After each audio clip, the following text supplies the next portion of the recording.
అందరికీ నమస్కారం అండి. మనకి ఈ నెల 7వ తారీఖున ఆగస్టు 7వ తారీఖున దేవిపట్నం మండలం సర్పవరం గ్రామ సచివాలయంలో జరిగిన అబ్డక్షన్ కేసు, ఒక మహిళని ఏదైతే అపహరణకు గురి చేశారో సో ఆ వీడియో బయటకు రావడం జరిగింది. ఒక ఇన్నోవా కారులో కొంతమంది దుండగులు వచ్చి ఒక వెల్ఫేర్ అసిస్టెంట్గా పనిచేస్తుంది ఈమె అక్కడ. సో ఆమెను తీసుకెళ్ళిపోవడం జరిగింది. సో ఆ తీసుకెళ్తున్న టైంలో అక్కడ సాటి ఎంప్లాయీస్ కూడా ఉన్నారు. ఆ టైంలో కూడా వీళ్ళు బెదిరించి ఆమెను పట్టుకుని వెళ్ళిపోయారు. అయితే ఈ కేసుకి సంబంధించి ఇది చాలా వైరల్ అయింది, సొసైటీలో కూడా చాలా కన్సర్న్ రైజ్ చేసిన కేసు ఇది. సో ఇది 7వ తారీఖున కేసు నమోదైన తర్వాత ఇమీడియట్గా మా దృష్టికి వచ్చింది. మా దృష్టికి రాగానే మల్టిపుల్ టీమ్స్ పెట్టడం జరిగింది.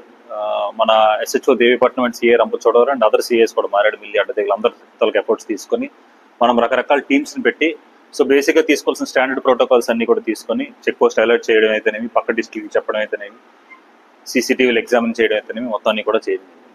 సో ఇది 7వ తారీఖున జరిగిన తర్వాత ఈ రోజు 10వ తారీఖు ఇప్పుడు మధ్యాహ్నం 2 గంటలకి మనం ఎవరైతే ఈమెను కిడ్నాప్ చేసి తీసుకెళ్లారో, అపహరణ చేశారో సో వాళ్ళని మనం పట్టుకోవడం జరిగింది. సో ఈ ఎంటైర్ క్రమంలో ఈ అఫెన్స్, ఈ క్రైమ్ చేయడం వెనక ఉన్న మెయిన్ మోటో ఏంటి అంటే, సో ఇక్కడ మనకి ఎవరైతే కసింకోట అనిల్ కుమార్ అని చెప్పేసి ఈ కుర్రాడు ఉన్నాడో, ఈ కుర్రాడు ఈ అమ్మాయిని ఇష్టపడి, ఆ అమ్మాయిని ఇష్టపడిన తర్వాత వాళ్ళ పేరెంట్స్ ఒప్పుకోకపోతే ఎలా అయినా సరే, ఎట్టి పరిస్థితులు అయినా సరే అమ్మాయిని పెళ్లి చేసుకోవాలి, బలవంతంగానే పెళ్లి చేసుకోవాలి అన్న ఉద్దేశంతో ఈ అమ్మాయిని కిడ్నాప్ చేయడం జరిగింది. సో అది ఈ కుర్రాడు తలకు మెయిన్ మోటివ్, ఎందుకు తీసుకెళ్లారంటే. అయితే ఈ కుర్రాడితో పాటు ఇంకొక 4 కుర్రవాళ్ళు, అంటే మొత్తం 5 ఒక ఇన్నోవా కార్లో వచ్చి ఆ అమ్మాయిని తీసుకుని వెళ్ళారు. ఇది 7వ తారీఖు 10:30కు జరిగింది. సో ఇది జరిగిన తర్వాత మనం ఈరోజు వీళ్ళు పట్టుకోవడం జరిగింది. ఈ పట్టుకోవడంలో మనం చాలా టెక్నికల్ ఎవిడెన్సెస్ చాలా తీసుకోవడం జరిగింది. సిడిఆర్స్ అనాలిసిస్ చేయడం అయితేనేమి, సీసీటీవీ ఫుటేజ్ని అనలైజ్ చేయడం జరిగింది, జీపీఎస్కి సంబంధించిన లొకేషన్ ఐడెంటిటీని తీసుకోవడం, ఇట్లా చాలా టెక్నికల్ ఎవిడెన్స్ తీసుకొని మన పోలీస్ మన హ్యూమన్ ఎఫర్ట్తో పాటు ఇక్కడ ఉన్న ఎవ్రీ పాసిబుల్ టెక్నికల్ ఎవిడెన్స్ని కూడా వాడి ఈ కేసుని ఛేదించడం జరిగింది. ఈ కేసుని ఛేదించి ఈరోజు అమ్మాయిని, ముద్దాయిలతో పాటు అమ్మాయిని కూడా మనం సేఫ్గా తిరిగి తీసుకురావడం జరిగింది. సో అయితే ఇందులో ముఖ్యంగా ఈ మెయిన్ ముద్దాయి ఎవరైతే ఉన్నారో, కసింకోట అనిల్ కుమార్ అనే మెయిన్ ముద్దాయి ఎవరైతే ఉన్నారో, సో ఈ ముద్దాయి మారేడుమిల్లికి చెందిన వ్యక్తి, మారేడుమిల్లి మండలంలో వేటుకూరి గ్రామానికి చెందిన వ్యక్తి.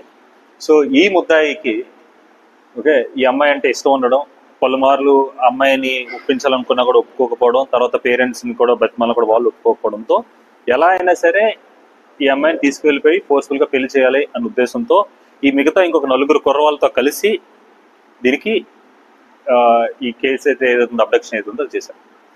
సో ఈ కసింకోట అనిల్ కుమార్ మీద ఈ కేసు ఇప్పుడు జరిగిన దాంతో పాటు ప్రీవియస్గా ఈయన ఎన్డీపీఎస్ ఒక గాంజా ముద్దాయి కూడా, గాంజాయికి సంబంధించి ఈయన మీద ఆల్రెడీ ఒక 2 కేసులు ఆల్రెడీ నమోదై ఉన్నాయి గాంజాయికి సంబంధించి. అవి కాకుండా రిమైనింగ్ ఐపీసీ కేసులు కూడా ఒక 3 ఉన్నాయి. మొత్తం ఒక 5 కేసులు ఉన్నాయి ఈయన మీద ఆల్రెడీ కూడా, కసింకోట అనిల్ కుమార్ మీద. సో ఇప్పుడు ఈ రోజు మనం రకరకాల టెక్నికల్ ఎవిడెన్స్ యూజ్ చేయడం అయితేనేమి, మనకున్న ఇంటెలిజెన్స్ బయట ఇచ్చే సమాచారం ఇచ్చిన వీళ్ళందరినీ కూడా యూజ్ చేసుకొని ఈ రోజు మన వైరామవరం మండలంలో గుత్తేడు పక్కన ఉన్న పాతకోట ఏవైతే ఉందో ఆ పాతకోటలో వీళ్ళు పట్టుకోవడం జరిగింది. సో ఇందులో 5 ఎవరైతే ఎవరైతే అమ్మాయిని తీసుకువెళ్లారో అందులో 3 ముద్దాయిలు, మెయిన్ ముద్దాయిని కసింకోట అనిల్ కుమార్తో పాటు ఇంకొక 2 A1, A2, A3 ముగ్గురును కూడా మనం పట్టుకున్నాము. అయితే ఇందులో ఇంకొక విషయం కూడా ఏంటంటే, ఈ అబ్బాయి అనిల్ కుమార్ ఈ అమ్మాయిని ఇలా కిడ్నాప్ చేయడానికి వస్తున్న టైంలో ఈ అబ్బాయికి అక్కడ ఉండే లోకల్ విలేజెస్, నర్సాపురం చెందిన వాళ్ళు ఒకరు, సర్పురం చెందిన వాళ్ళు ఒకరు, పోతవరం ఒకరు, సో వీళ్ళకి సంబంధించిన వాళ్ళు ఒక 2 కుర్రవాళ్ళు అక్కడ లోకల్గా ఉన్న కుర్రవాళ్ళే. వీళ్ళు కూడా మనం అక్యూజ్డ్గా చేర్చాం, A6 and A7 చేసాం. వీళ్ళు ఈ కిడ్నాప్ చేయడానికి వచ్చిన 5 కుర్రవాళ్ళకి హెల్ప్ చేశారు. సో దానికి సంబంధించి కూడా మన దగ్గర ఎవిడెన్స్ ఉంది. సో ఆ ఎవిడెన్స్ బేసిస్ మీద మనం వీళ్ళిద్దరిని కూడా ఇప్పుడు అరెస్ట్ చేసాం. సో ఇక్కడ మీరు చూసినట్లయితే మనకు మొత్తం 5 ఉన్నారు. ఈ 5లో 3 అమ్మాయిని కిడ్నాప్ చేసిన వాళ్ళు, అది అబ్డక్షన్ అంటాం మనం మామూలుగా నార్మల్ వర్డ్స్. కిడ్నాప్ చేసిన వాళ్ళు, మిగతా 2 ఎవరైతే ఉన్నారో ఆ అమ్మాయిని వీళ్ళు తీసుకెళ్ళిపోవడం కోసం హెల్ప్ చేసిన వాళ్ళు. అంటే అమ్మాయి ఆ రోజు సచివాలయంకి వచ్చిందా రాలేదా, వస్తే రోజు ఏ టైంకి వస్తుంది, వచ్చిన తర్వాత ఏ టైంకి, అప్పుడు సచివాలయం ఎంతమంది ఉన్నారు, తీసుకెళ్ళిపోవడం కుదురుతుందా కుదరదా, అని తెలుసుకొని చేసిన వాళ్ళు అన్నమాట మిగతా ఇద్దరు కూడా.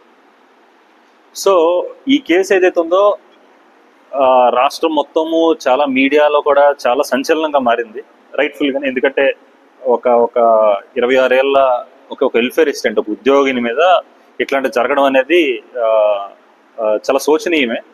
సో దానివల్ల పోలీసులు దీన్ని పోలీస్ డిపార్ట్మెంట్ ఏదైతే ఉందో దీన్ని చాలా ప్రెస్టీజియస్గా తీసుకొని ఆ ముద్దాయిల్ని పట్టుకోవాలి, ఆ అమ్మాయిని కూడా సేఫ్గా తీసుకురావాలి. అమ్మాయి దొరకడం మాత్రం కాదు, అమ్మాయిని సేఫ్గా తీసుకురావాలని చెప్పేసి మన దగ్గర ఉన్న ప్రతి పాసిబుల్ రిసోర్స్ని దీని మీద వెచ్చించి మనం తీసుకురావడం జరిగింది.